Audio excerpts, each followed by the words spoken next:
Oi gente, tudo bom com vocês? Meu nome é Vitória Ferreira, seja muito bem-vindo ao meu canal, caso essa seja sua primeira vez por aqui. E o vídeo de hoje é sobre Síndrome do Impostor. Esse é um tema que eu quero trazer para vocês há algum tempo, porque é algo que faz muito, infelizmente, parte de mim e sei que também faz parte de muitas de vocês por comentários, por mensagens que vocês me deixam. E, enfim, acho que muita gente pode ser beneficiado entendendo o que é isso, entendendo como isso é causado, porque quando a gente entende o porquê e a gente reconhece algo, é muito mais fácil a gente solucionar o problema. Então, o que é Síndrome do Impostor, Vitória? Basicamente, Síndrome do Impostor é uma visão distorcida de si mesmo. Então, na sua cabeça, você acha que você não é o suficiente, que você nunca faz o suficiente, que nada do que você faz é bom o suficiente. Afinal, o seu nível de bom o suficiente é tão alto que, beira a perfeição. Uma coisa que não existe. Então, para você, nada do que você faz é bom o suficiente. Então, você, enfim, se decepciona e você se enxerga como um fracasso frequentemente e você acredita fielmente nisso. E aí vem o problema. O problema é quando você consegue alcançar o sucesso ou quando algo dá certo na sua vida, você não consegue reconhecer a si mesmo. Então, você ou vai colocar o mérito para alguém. Então, enfim, sorte, alguém me ajudou, não sei o que lá, não sei o que lá. Enfim, a gente sabe que existe questões como privilégio e, enfim, ajuda dos outros, mas você nunca consegue reconhecer aquilo que foi feito por você. Porque sempre tem uma parte que é feita por você. Eu falei, aliás, sobre isso no primeiro vídeo desse ano, que era a respeito de reconhecer a mim mesmo, reconhecer os meus atos. Vou deixar o link aqui. Ou você vai se sentir uma farsa, e é exatamente daí que vem o nome impostor. Eu me sinto assim frequentemente quando eu gravo vídeos, quando eu estou em eventos por causa do meu trabalho. Então, basicamente, eu me sinto como se eu tivesse alcançado o sucesso porque eu estou enganando alguém. Então, eu estou aqui falando sobre ser humano, sobre comportamento, sobre moda sustentável, sobre feminismo. Enfim, eu tenho um certo conhecimento a respeito disso. Meu conhecimento não alcança o fim do mundo, porque isso é impossível a gente saber sobre tudo, mas por não saber sobre tudo na minha cabeça, eu não deveria estar falando. E aí quando eu falo, eu sinto que eu estou enganando as pessoas. Eu estou enganando as pessoas porque as pessoas acham que eu sei de tudo. Mas na minha cabeça, eu só estou enganando as pessoas porque eu não sei de tudo, eu não sei de nada, sabe? Então é essa sensação de estar enganando os outros. Porque as pessoas acham que você sabe tudo, que você sabe o suficiente, que você tem capacidade de estar ali. Mas pra você, nada disso é real. Então, em algum momento na sua cabeça, as pessoas vão olhar pra você e falar: impostora, fingiu isso tudo pra gente, fingiu que sabia de tudo isso e agora vem dizer que não sabe nada. Uma pena, né? Uma vez eu li uma entrevista de uma escritora, no momento eu não me recordo do nome dela, mas eu lembro que em uma das perguntas ela respondeu que depois de 11 livros escritos, ela ainda esperava o momento em que alguém ia virar pra ela e falar que ela era uma farsa, que nada daquilo estava certo, que por que é que ela estava escrevendo, porque ela não sabia escrever. E isso é basicamente a síndrome do impostor materializado. Quem fala muito sobre isso também é a Shonda, escritora do O Ano em que Eu Disse Sim, mas ela fala muito sobre isso nesse livro que eu citei, O Ano em que Eu Disse Sim. Ela fala sobre como isso impacta principalmente mulheres. E é aí que eu volto no tempo e explico pra vocês como é que esse termo, como é que esse conceito foi analisado e descoberto e, enfim, descrito pela primeira vez por duas psicólogas que no momento elas estavam estudando na Universidade Estadual de Georgia, nos Estados Unidos, e elas analisaram 150 mulheres bem-sucedidas na sua profissão por 5 anos. Então, durante 5 anos, elas analisaram essas mulheres, faziam perguntas, faziam, enfim, atividades, tudo para conseguir entender a maneira como elas pensavam a respeito de si mesmas. E aí foi aí que elas chegaram à conclusão que é a síndrome do impostor, que a maior parte dessas mulheres, apesar de serem bem-sucedidas na sua profissão e serem olhadas como bem-sucedidas, não acreditavam que eram bem-sucedidas, ou se acreditavam, achavam que estavam enganando as pessoas e que em algum momento as pessoas iam perceber que na verdade ela chegou àquele ponto porque enganou os outros. Hoje em dia, essas psicólogas dizem duas coisas, elas meio que refutam algumas coisas que elas disseram, enfim, na década de 70, 80. Elas não chamariam mais de síndrome do impostor, porque a palavra síndrome remete à doença e não é o caso. Elas dizem que chamariam de experiência do impostor e que hoje elas fariam a experiência com homens, enfim, não só com mulheres, porque não é uma experiência que acontece apenas com mulheres, apesar de acontecer na maior parte das vezes por uma questão social. Porque por sermos diminuídas, enfim, porque disseram pra gente que, enfim, a gente era inferior, a gente não era o suficiente, a gente acredita nisso de tal maneira que se torna uma verdade na nossa vida. Mas cheguei à conclusão aqui, não sei se vocês vão concordar, que também é uma verdade para homens, mas que isso não é considerado uma maioria porque eles não falam, eles não admitem. Porque homem também é cobrado pela sociedade de ser bem-sucedido, de ser o homem alfa, o macho alfa, de ser mais, de ser poderoso, de ser forte. Então o homem nunca vai sentir vontade o suficiente de falar: eu não me sinto capaz, eu me sinto fracassado. Então, talvez a gente só não conheça os dados de homem, talvez os dados digam que mulheres são a maioria porque homens não se sintam capazes ou à vontade o suficiente para dizerem o que eles sentem. Não sei se fez sentido o meu raciocínio aqui, mas enfim, daí vem as minhas conexões, né, loucas, assim.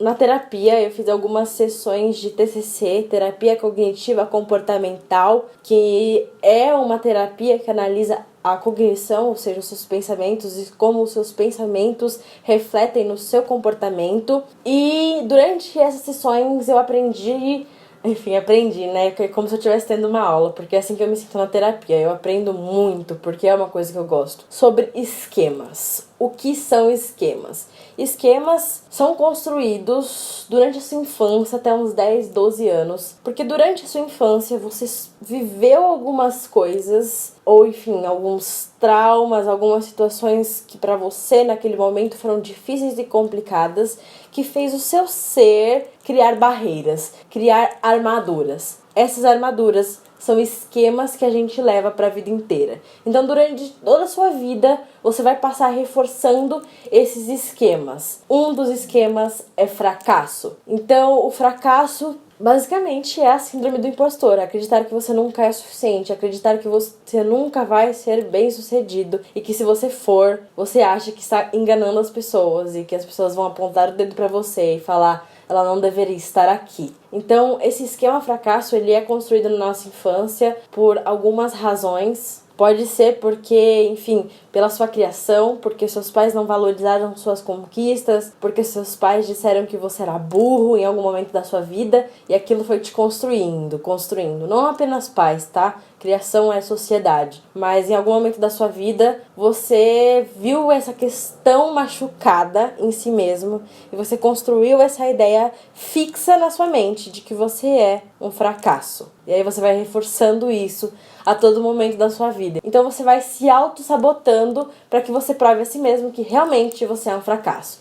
Existem 3 formas de confirmar este esquema: evitação, rendição e hipercompensação. Evitação é basicamente você evitar qualquer situação. Então, apareceu uma prova, por exemplo. Vamos colocar provas como exemplo. Então, um vestibular. Evitação seria: eu não vou fazer este vestibular porque eu já sei, é óbvio que eu não vou passar. Rendição é: eu sou burro mesmo, né? Então eu vou fazer essa prova mesmo, mas já sei que eu sou burro, então nem vou passar. Então você se rende, você aceita que você é realmente um fracasso. E a hipercompensação, que é o meu caso, em que você vai estar sempre querendo ser mais, você vai estar sempre estudando mais, você vai estar sempre compensando. Então eu passei minha vida toda me esfolando de estudar para provar de alguma forma que eu podia e que, enfim, eu podia tirar nota e que eu podia ser a melhor, mas é uma tentativa de hipercompensar que no fundo, bem aqui no fundo, você ainda se sente um fracasso. Você ainda se sente não capaz. Eu tô sempre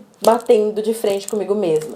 Então, não tenho coragem? Então vou fazer o que eu não tenho coragem. É uma situação que é sofrida, mas ao mesmo tempo eu tenho conhecimento desse meu problema, desse meu esquema, enfim, dessa minha síndrome do impostor. É uma questão em que eu sofro muito, mas pelo menos, né, eu tenho consciência do problema. Então existem essas 3 formas. Você pode praticar todas elas, 2 delas, ou mudar, enfim, praticar cada uma delas durante a sua vida. E isso, essa situação toda de pressão, né, sobre si mesmo, essa cobrança pela perfeição, pode causar depressão, pode causar ansiedade generalizada, que eram exatamente os sintomas que aquelas mulheres, as 150 mulheres estudadas, apresentavam. Então, basicamente, elas estavam frustradas porque elas não conseguiam alcançar o nível de perfeição que elas mesmas se impuseram. Aí você vai me falar, ok, Vitória, tenho isso daí, né, também, porque eu imagino que muita gente tenha em algum período da sua vida, pelo menos. E o que eu faço, guria? O que eu faço?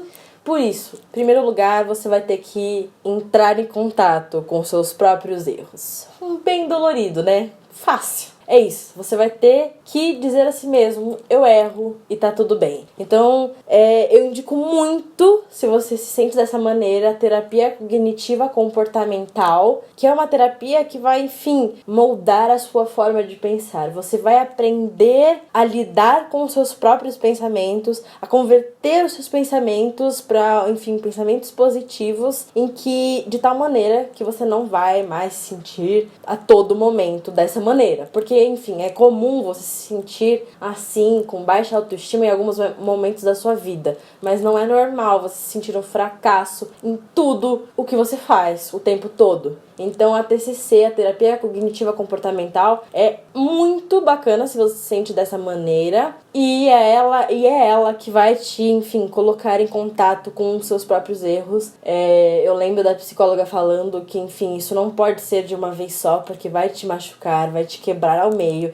Então tem que ser um processo, sabe? De entender por que você é daquela forma, porque o fracasso é um dos seus esquemas principais e entrar em contato, sabe? Entrar em contato com o seu erro e perceber que errar é normal, que todo mundo erra, sabe? E que às vezes nem é um erro tão grave quanto você achou que era. E que na maior parte das vezes, se você é uma pessoa que consegue analisar e entrar em contato com seus próprios erros, é algo que nos faz crescer, que nos impulsiona, porque você aprendeu com o erro de alguma forma, ou deveria ter aprendido, sabe? E se não aprendeu da segunda vez também, tá tudo bem, você aprende, tem uma terceira chance, tem a vida toda pra errar e aprender, sabe? E é isso. Queria dizer, por último, que isso não é quem você é. Isso é como você está no momento. Você está se sentindo um fracasso. Não coloque isso, essa sensação de fracasso, essa síndrome do impostor, como algo que faz parte de si mesmo. Porque quando a gente separa eu dos esquemas, é muito mais fácil de aprender a lidar e aprender, enfim, a excluí-los de alguma forma da sua vida. Consiga, de alguma forma, separar. Eu não sou o meu esquema. Eu não sou a minha sensação de fracasso. Eu tenho ela algumas vezes. Ter é diferente de ser. E quando você tem, você pode deixar de ter, ok? Se você gosta desse tipo de conteúdo, não se esqueça de se inscrever no botãozinho aqui, caso ele esteja vermelho, e de dar o seu joinha para me ajudar, para levar este conteúdo para frente. Compartilhe também com aquela amiga ou amigo que você sabe que se sente dessa forma. Um enorme beijo e até o próximo vídeo, porque nós temos vídeos novos de segunda e quinta às 8 da noite. Um enorme beijo e até a próxima.